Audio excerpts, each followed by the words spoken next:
Welcome back to Mano teachers channel. So ఇవాల్టి క్లాస్లో school organisation and management అనే సబ్జెక్ట్లో థర్డ్ యూనిట్ని కంటిన్యూ చేస్తున్నాము. B.Ed చేసే వాళ్ళకి సంబంధించిన సబ్జెక్ట్ ఇది. సో ఇందులో ఆల్రెడీ 2 యూనిట్స్ అనేటివి ప్లేలిస్ట్ అవైలబుల్ ఉన్నాయి. చూడలేదంటే కనుక ఒకసారి ఛానల్ని విజిట్ చేసి ప్లేలిస్ట్లు చూడండి. ప్రతి ఒక్క యూనిట్కి ఒక్కో ప్లేలిస్ట్ అనేది ఉంటుంది. అందులో ఆ యూనిట్కి సంబంధించిన వీడియోస్ కానివ్వండి, PDF ఫోల్డర్ కూడా ఉంటుంది మీకు నోట్స్కి సంబంధించి. సో ప్లేలిస్ట్ డిస్క్రిప్షన్ బాక్స్లో దొరుకుతుంది ఆ లింక్ అనేది. Okay, so once unit complete అయిన తర్వాత కంప్లీట్ ప్లేలిస్ట్ అనేది అవైలబుల్ ఉంటుంది. సో ఇవాల్టి క్లాస్లో 3.4 అనేది స్టార్ట్ చేస్తున్నాము, విచ్ ఈస్ స్కూల్ ప్లాంట్. దీనిలోనే లొకేషన్ గురించి, బిల్డింగ్స్ గురించి, క్లాస్ రూమ్, ఫర్నిచర్, శానిటేషను, ఇంకా అదర్ ఫెసిలిటీస్ ఉంటాయి కదా, వాటి గురించి నేర్చుకుంటాం. ఓకే, సో ఇవాల్టి క్లాస్లో బ్రీఫ్గా తెలుసుకుందాం దీని గురించి. Physical resources are very important in the school organization, and without these there will be no teaching learning activities. So teaching learning activities కావాలి అని అంటే physical resources అనేటివి కంపల్సరీగా ఉండాలి. Okay, these physical resources are called as mechanism of school. So ఇవి లేకపోతే మనకి teaching learning activities జరగవు కాబట్టి ఇది మెకానిజం ఆఫ్ స్కూల్ అని కూడా అంటాము ఫిజికల్ రిసోర్సెస్ని. ఓకే, స్కూల్ని నడిపే mechanism. Okay, we find area of the school, buildings, playground, school garden, library, classrooms, laboratories, staff room, stock rooms and hostel facility in the school campus, and these physical resources are also called as school plant. So స్కూల్లో మనకి ఏమేమి ఉంటాయి? School ఉంటుంది, school building ఉంటుంది, play ground ఉంటుంది, స్కూల్కి సంబంధించిన garden ఉంటుంది, లైబ్రరీ ఉంటాయి, క్లాస్ రూమ్స్ ఉంటాయి, ల్యాబ్స్ ఉంటాయి, స్టాఫ్ రూమ్స్ అనేటివి ఉంటాయి స్టాఫ్కి, స్టాక్ రూమ్స్ ఉంటాయి స్టోరేజ్కి, హాస్టల్ ఫెసిలిటీ పిల్లలకు ఉంటుంది, అలాగే స్కూల్ క్యాంపస్ అనేది ఉంటుంది.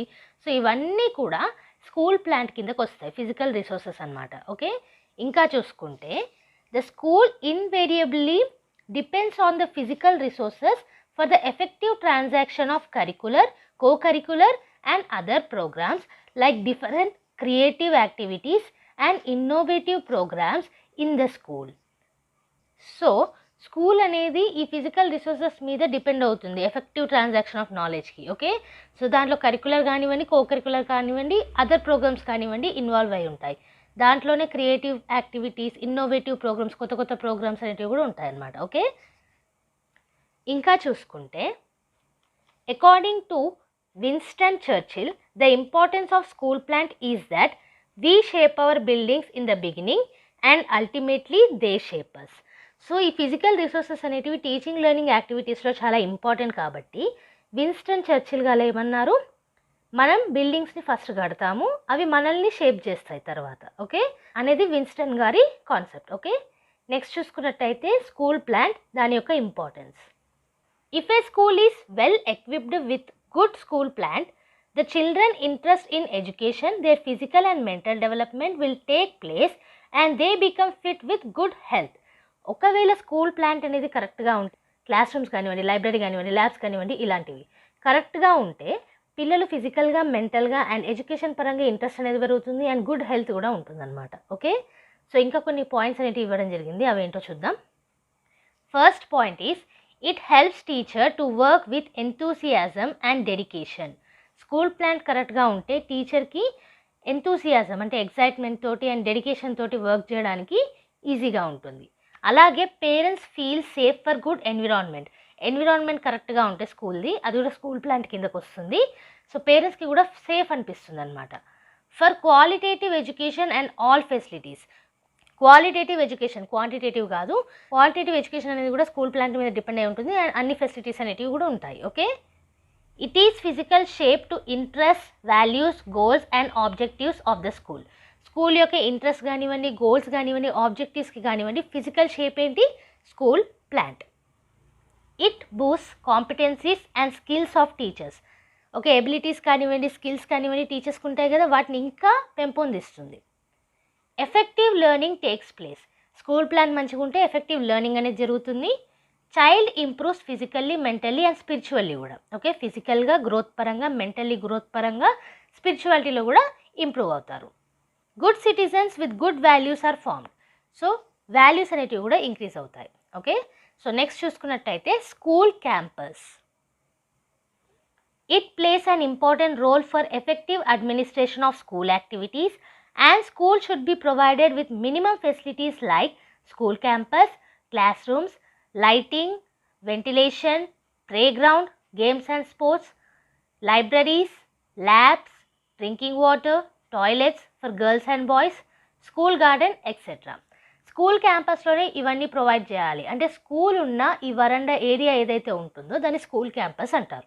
ఓకే, సో ఆ స్కూల్ క్యాంపస్లో మంచి క్లాస్ రూమ్స్ ఉండాలి, ఆ క్లాస్ రూమ్లో లైటింగ్ సరిగ్గా రావాలి, వెంటిలేషన్ ఎయిర్ అనేది సరిగ్గా రావాలి, ప్లే గ్రౌండ్ ఉండాలి, గేమ్స్ స్పోర్ట్స్కి, లైబ్రరీస్ ఉండాలి, బుక్స్కి, ల్యాబ్స్ ఉండాలి, యాక్టివిటీస్కి, అలాగే డ్రింకింగ్ వాటర్ అనేది ఉండాలి, టాయిలెట్స్ బాయ్స్కి గర్ల్స్కి ఉండాలి, అలాగే స్కూల్ గార్డెన్ కూడా ఉండాలి. సో ఇవన్నీ ఉండడం వల్ల ఎఫెక్టివ్ అడ్మినిస్ట్రేషన్ అనేది జరుగుతుంది స్కూల్ యాక్టివిటీస్కి. ఓకే, సో నెక్స్ట్ పాయింట్ ఏంటంటే స్కూల్ యొక్క లొకేషన్. ఇది కూడా చాలా ఇంపార్టెంట్. ఏ లొకేషన్లో మనం స్కూల్ అనేది పెడుతున్నాము అనేది కూడా చూసుకోవాలి. సో ఇక్కడ చూసుకుంటే the school should not build blindly without proper atmosphere, peaceful surroundings.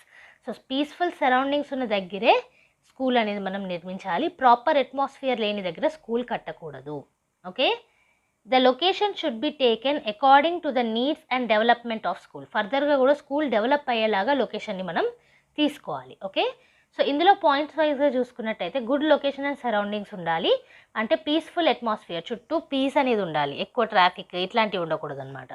అలాగే ట్రాన్స్పోర్ట్ ఫెసిలిటీ ఉండాలి, చుట్టూ పీస్ అనేది ఉండాలి. కానీ ఏదో మారుమూల ప్రాంతంలో పెడితే బాగా దూరంలో ఉంటే ట్రాన్స్పోర్ట్ ఫెసిలిటీ అనే ఉంచాలన్నమాట. ఓకే, ఇంకా చూసుకుంటే సమ్ ఏరియాస్ ఆర్ ప్రొహిబిటెడ్. కొన్ని ఏరియాస్లో స్కూల్స్ అనేటివి పెట్టకూడదు. ఎక్కడెక్కడ అంటే ఎగ్జాంపుల్లో మీరు సినిమా థియేటర్స్ తీసుకోవచ్చు, రైల్వే స్టేషన్స్ లేదా బ్రాండీ షాప్స్, ఇలాంటి వాటి దగ్గర స్కూల్ అనేది ఉండకూడదు. Okay, next outskirt areas in rural regions.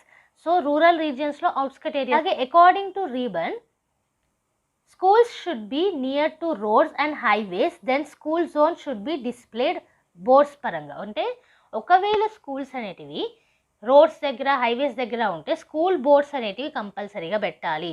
పిల్లలు ఉన్నారు స్లోగా వెళ్ళండి అనేసి ఇంగ్లీష్లో బోర్డ్స్ అనేటివి కనిపిస్తాయి. School zone, please slow down your vehicles అనేసి. ఓకే, మీరు చూసినట్టయితే సో ఇది కంపల్సరీ. నెక్స్ట్ చూసుకున్నట్టయితే level of the school. So higher than the surrounding area, చుట్టూ ఉన్న ఏరియాస్ కంటే స్కూల్ ఒక మెట్టు ఎక్కువనే ఉండాలి. Okay, to prevent from storms and floods. ఎప్పుడైనా స్టార్మ్స్ కానివ్వండి, ఫ్లడ్స్ కానివ్వండి వచ్చినప్పుడు స్కూల్లోకి వాటర్ వచ్చేయకుండా ప్రివెంట్ చేయడానికి. నెక్స్ట్ చూసుకున్నట్టయితే direction of the school. School యొక్క డైరెక్షన్ కూడా చాలా ఇంపార్టెంట్. ఇంతకుముందు లైటింగ్ వెంటిలేషన్ అన్నాం కదా. సో ఆ లైటింగ్ అనేది కరెక్ట్గా ఉండడానికి సర్టెన్ డైరెక్షన్లో స్కూల్ కట్టాల్సి ఉంటుంది. అదే డైరెక్షన్ సౌత్ ఈస్ట్ డైరెక్షన్. ఎందుకు అనంటే మొత్తం ఏ టైంలో అన్నా, ఇయర్లో ఏ టైం తీసుకున్నా సరే మీకు సన్లైట్ అనేది వస్తుంది స్కూల్ సౌత్ ఈస్ట్ డైరెక్షన్లో కడితే. Okay, enough place should be present for further extension. ఫర్దర్గా ఎక్స్టెండ్ చేయడానికి కూడా ఎనఫ్ ప్లేస్ అనేది ఉండాలి. Okay, green grass lands, flower gardens should be there in school campus. So garden కానివ్వండి, గ్రాస్ ల్యాండ్స్ కానివ్వండి స్కూల్లో ఉండాలి. ఓకే, సో ఈ ఎక్స్టెన్షన్ చేసేటప్పుడు ప్లే గ్రౌండ్ని కాంప్రమైజ్ చేయకుండా ఎక్స్టెండ్ అనేది ఉండాలి. అంటే మీరు స్కూల్ పెట్టేటప్పుడే ముందుగానే ఆలోచనతో ఉండాలన్నమాట. ఎక్స్టెన్షన్ అయితే ఎట్ సైడ్ ఎక్స్టెన్షన్ చేయొచ్చు, ఆ ప్లేస్ వదిలేయాలి అనేసి. ఓకే, సో నెక్స్ట్ ఏంటంటే స్కోప్ ఫర్ ఫ్యూచర్ ఎక్స్టెన్షన్ లేదా ఎక్స్పాన్షన్. సో ఇక్కడ చూసుకుంటే with increased strength of pupils we need to expand school.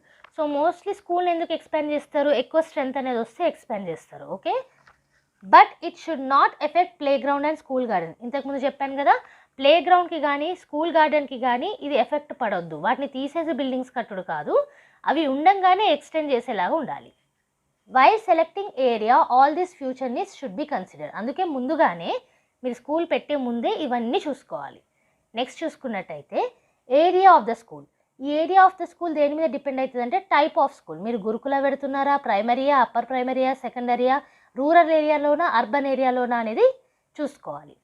Next చూసుకుంటే కో కరికులర్ యాక్టివిటీస్. సో ఇక్కడ యాక్టివిటీస్కి ఎనఫ్ స్పేస్ ఉండాలి. ల్యాబ్స్ కానివ్వండి, లైబ్రరీ కానివ్వండి, ప్లే గ్రౌండ్ కానివ్వండి, ఇలా. స్ట్రెంగ్త్ ఆఫ్ స్టూడెంట్స్ యొక్క స్ట్రెంగ్త్ బట్టి వాళ్ళకి 8 to 9 square feet స్పేస్ అనేది ఉండాలి ఒక్కొక్క స్టూడెంట్కి.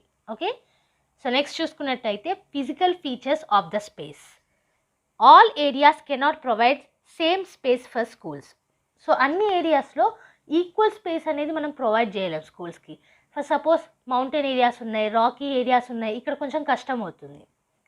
Central advisory board on education suggested the area of school according to the strength of pupils. అందుకే central advisory board on education ఒక సజెషన్ అనేది ఇవ్వడం జరిగింది ప్యూపిల్స్ యొక్క స్ట్రెంత్ మీద, ఎంతమంది స్టూడెంట్స్ వచ్చారో దాని ప్రకారంగా. ఓకే, 160 స్టూడెంట్స్ ఉన్నారనుకోండి, అప్పుడు 0.75 ఎకర్స్ బిల్డింగ్ ఏరియా ఉండాలి అండ్ 2.3 ఎకర్స్ ప్లే గ్రౌండ్ ఉండాలి. ఇక్కడ మీరు చూసుకుంటే బిల్డింగ్ ఏరియా తక్కువ ఉంటుంది, ప్లే గ్రౌండే ఎక్కువ ఉంటుంది.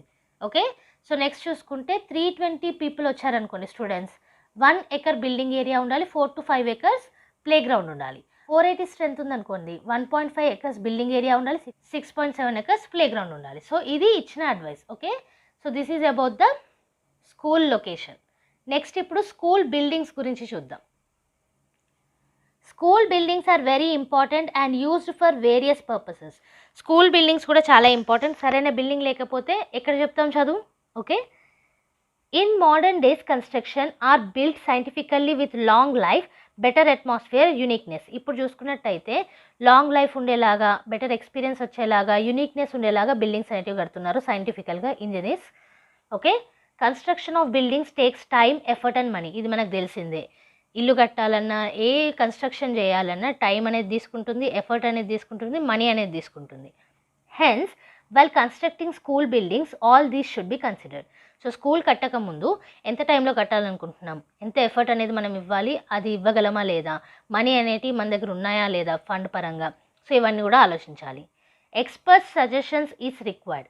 దాంతోపాటుగా ఎక్స్పర్ట్స్ యొక్క సజెషన్స్ అనేటివి కావాల్సి ఉంటుంది.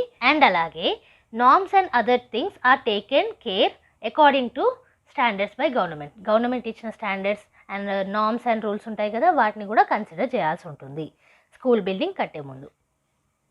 సో నెక్స్ట్ ఇప్పుడు design of the school building. So ఏ డిజైన్లో స్కూల్ బిల్డింగ్ కట్టాలనేది కూడా important. Okay, there are many types of school models for good lighting, ventilation. They are, so చాలా వరకు మనకి డిఫరెంట్ ఆల్ఫాబెట్స్ షేప్స్ అనేటివి సజెస్ట్ చేస్తారు. సో దాని ద్వారా మనకి లైటింగ్ అనేది, వెంటిలేషన్ అనేది కరెక్ట్గా ఉంటుంది. సో ఆల్ఫాబెట్ షేప్స్ ఏంటంటే స్కూల్ కట్టాల్సినవి alphabet E, alphabet N, L, I, T, U shapes. So either school building అనేది ఈ షేప్లో ఉండాలి, లేదా ఎన్ షేప్లో ఉండాలి, లేదా ఎల్ షేప్లో ఉండాలి, లేదా ఐ షేప్లో, లేదా టీ షేప్లో, లేదా యూ షేప్లో. మీరు గమనించండి, most of the buildings L shape లేదా యూ షేప్ ఇట్లా కడతారనమాట. మీ స్కూల్స్ యొక్క బిల్డింగ్ షేప్ కూడా గమనించండి. Okay, U shaped building are suitable to primary schools. So U shape కానివ్వండి లేదా ఐ షేప్ కూడా మనకి ప్రైమరీ స్కూల్స్కి చాలా వరకు సూట్ అయ్యే షేప్స్ అనమాట. చూడండి, ఇక్కడ I and U shape is for primary. Okay, అలాగే ఈ అండ్ హెచ్ షేప్ ఏంటంటే ఎయిర్కును లైట్కి మంచి వెంటిలేషన్ లైటింగ్ అనేది ఉంటుంది ఈ అండ్ హెచ్ షేప్లో కడితే. Okay, building should be convenient for organizing scholastic, co scholastic welfare of the society. So scholastic పరంగా, కో స్కాలస్టిక్ పరంగా కూడా, అంటే అన్ని విధాలుగా కూడా బిల్డింగ్ అనేది కన్వీనియంట్గా ఉండాలి ఆర్గనైజ్ చేయడానికి. Okay, each rooms for class, labs, library, staff and other should be provided. Rooms కట్టేటప్పుడు కూడా అన్ని దృష్టిలో పెట్టుకొని ఏమేమి కావాలో అవి తీసుకురావాలన్నమాట. ల్యాబ్స్ కానివ్వండి, లైబ్రరీ కానివ్వండి, స్టాఫ్ రూమ్ కానివ్వండి, ఇలాంటివి. Building should be comfortable to teachers and students. So teachers and students ఇద్దరు ఉంటారు కాబట్టి ఇద్దరికి కంఫర్టబుల్గా ఉండేలాగా చూసుకోవాలి. Each class room should have black board. Black boards are compulsory. అది లేకపోతే అసలు పిల్లలకి దేని మీద రాసి చెప్తాం మనం. Okay, each student should have 9 square feet area in the school. So 9 square feet area అనేది కంపల్సరీగా ఉండాలి. Okay, protected water facility should be provided. Drinking water సేఫ్గా ఉండాలి. క్లాస్ రూమ్ డైమెన్షన్స్ అయితే మనకి 28 ఫీట్ లెంత్ ఉండాలి, 21 ఫీట్ విడ్త్ ఉండాలి, 1.2 height ఉండాలి. సో డైమెన్షన్స్ అనేవి 30 x 25 x 15 ఇలా ఉండాలన్నమాట మెజర్మెంట్స్ అనేటివి. ఓకే, సో దేని మెజర్మెంట్స్ అవి? Class room measurements. So next point చూసుకున్నట్టయితే స్కూల్ బిల్డింగ్స్ వేరియస్ మోడల్స్. మనకు ఆల్రెడీ తెలుసు ఇండియాలో ILTUEH మోడల్స్లో స్కూల్ కట్టాల్సి ఉంటుంది. ఈ షేప్లోనే ఉండాలి బిల్డింగ్స్ అనేటివి. The shape of the plot and it's total area కూడా కన్సిడర్ చేయాలి. సో మీకు ప్లాట్ అనేది అంటే మీరు తీసుకున్న ఈ జాగా అనేది ఏ షేప్లో ఉంది, దాని ఏరియా ఎంత అనేది. ఓకే, అలాగే నెంబర్ ఆఫ్ రిక్వైర్డ్ రూమ్స్ ఎన్ని, అలాగే there should be a proper planning for the extension of class rooms to meet the future needs. So extension చేయాలనుకున్న, ఎక్స్పాన్షన్ చేయాలనుకున్న ప్రాపర్ ప్లానింగ్ ముందుగానే ఉండాలి. ఓకే, సో ఇవాళ లాస్ట్ టాపిక్ ఏంటంటే different parts in the school building. So ఈ different parts అనేటివి headings అనేటివి చూద్దాము. ఫర్దర్గా వచ్చే క్లాసెస్లో ఒక్కొక్కటి తెలుసుకుందాం. ఓకే, మీకు ఆల్రెడీ తెలిసినవే ఇవన్నీ. క్లాస్ రూమ్స్, స్కూల్ యొక్క క్లాస్ రూమ్స్, హెడ్ మాస్టర్కి సపరేట్ రూమ్ ఉంటుంది, ప్రిన్సిపల్ రూమ్ అనేసి. అలాగే ఆఫీస్ రూమ్ ఉంటుంది అండ్ ఆల్సో స్టాఫ్ రూమ్ ఉంటుంది మనకి, స్టాఫ్కి. అసెంబ్లీ హాల్ అనేది ఉండాలి కంపల్సరీగా. అండ్ అలాగే స్టోర్ రూమ్స్ ఉండాలి, ఏమన్నా స్టాక్ వచ్చినా సరే, ఈ రిసోర్సెస్ ఉన్నా సరే స్టోర్ చేయడానికి. అండ్ అలాగే డ్రాయింగ్ రూమ్ అనేది కంపల్సరీ. లైబ్రరీ ఉండాలి బుక్స్కి, ల్యాబ్స్ అనేటివ్ యాక్టివిటీస్కి, టాయిలెట్స్ ఉండాలి, సోషల్ సైన్సెస్ రూమ్స్ ఉండాలి. అండ్ దాంతోపాటుగా play ground, hostel facility, school ground, drinking water కూడా ఉండాలి. Okay, so these are the different parts in the school building. So ఇది ఇవాల్టి క్లాస్లో స్కూల్ ప్లాంట్ అనే టాపిక్ని స్టార్ట్ చేసాము. ఇందులోనే లొకేషన్ గురించి చూసాము, బిల్డింగ్స్ గురించి స్టార్ట్ చేసాము టాపిక్. ఓకే, నెక్స్ట్ క్లాస్ నుంచి క్లాస్ రూమ్ అనే టాపిక్ నుంచి స్టార్ట్ చేద్దాము. సో బిఫోర్ దట్, ఛానల్ని కొత్తగా విజిట్ చేసిన వాళ్ళు ఎవరైనా ఉంటే సబ్స్క్రైబ్ చేసేసుకోండి అండ్ పక్కనే ఉన్న బెల్ ఐకాన్ని ప్రెస్ చేయండి. మన ఛానల్లో every Tuesday and Friday regular videos అనేవి అప్లోడ్ చేస్తాము. So weekly 2 videos are compulsory. Bonus videos ఎప్పుడైనా రావచ్చు. సో ఏ వీడియో కూడా మిస్ కాకుండా చూడాలంటే కనుక సబ్స్క్రైబ్ చేసేసుకొని పక్కనే ఉన్న బెల్ ఐకాన్ని ప్రెస్ చేయండి. ఓకే, సో మన ఛానల్లో బీఎడ్కి సంబంధించిన వీడియోస్ అనేవి అవైలబుల్ ఉంటాయి. దాంతోపాటుగా CTET వీడియోస్ కూడా అవైలబుల్ ఉంటాయి. లేటెస్ట్ న్యూస్ అనేది ఉంటుంది ఛానల్లో. సో ఏది కూడా మిస్ కాకుండా చూడొచ్చు మీరు. అండ్ అలాగే కామెంట్ సెక్షన్లో ఏమైనా డౌట్స్ ఉన్నా మెన్షన్ చేయండి, సజెషన్స్ ఉన్నా మెన్షన్ చేయండి. దాదాపుగా మీరు చెప్పిన వీడియోస్ అనేటివి తీసుకొస్తాం మేము. So like, share and subscribe. And next వీడియోతోటి మళ్ళీ కలుద్దాం. అంతవరకు eat, sleep, learn and repeat. And thank you for watching. Bye bye.